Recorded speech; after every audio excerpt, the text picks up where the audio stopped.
Chapter 30. And it came to pass, in the commencement of the 36th year of the reign of the judges over the people of Nephi, that Shiblon took possession of those sacred things which had been delivered unto Helaman by Alma. And he was a just man, and he did walk uprightly before God, and he did observe to do good continually, to keep the commandments of the Lord his God, and also did his brother. And it came to pass that Moroni died also. And thus ended the 36th year of the reign of the judges. And it came to pass that in the 37th year of the reign of the judges, there was a large company of men, even to the amount of 5,400 men, with their wives and their children, departed out of the land of Zarahemla into the land which was northward. And it came to pass that Hagoth, he being an exceeding curious man, therefore he went forth and built him an exceeding large ship on the borders of the land Bountiful, by the land Desolation, and launched it forth into the west sea, by the narrow neck which led into the land northward. And behold, there were many of the Nephites who did enter therein, and did sail forth with much provisions, and also many women and children, and they took their course northward.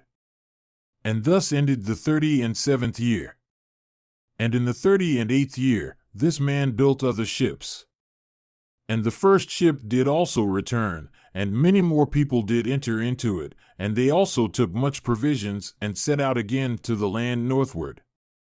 And it came to pass that they never were heard of more. And we suppose that they are drowned up in the depths of the sea. And it came to pass that one other ship also did sail forth, and whither she did go, we know not. And it came to pass that in this year there were many people who went forth into the land northward.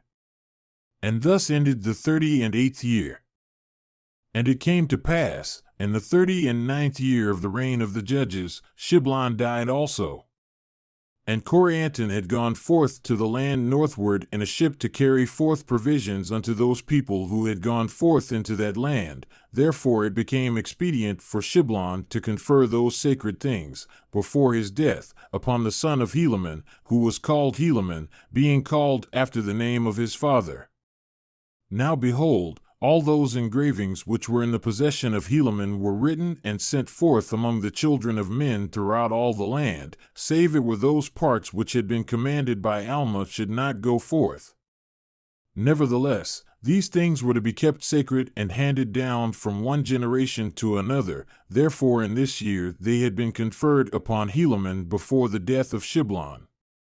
And it came to pass also in this year that there were some dissenters who had gone forth unto the Lamanites, and they were stirred up again to anger against the Nephites. And also in this same year they came down with a numerous army to war against the people of Moronihah, or against the army of Moronihah, in the which they were beaten and driven back again to their own lands, suffering great loss. And thus ended the 39th year of the reign of the judges over the people of Nephi. And thus ended the account of Alma, and Helaman his son, and also Shiblon, who was his son.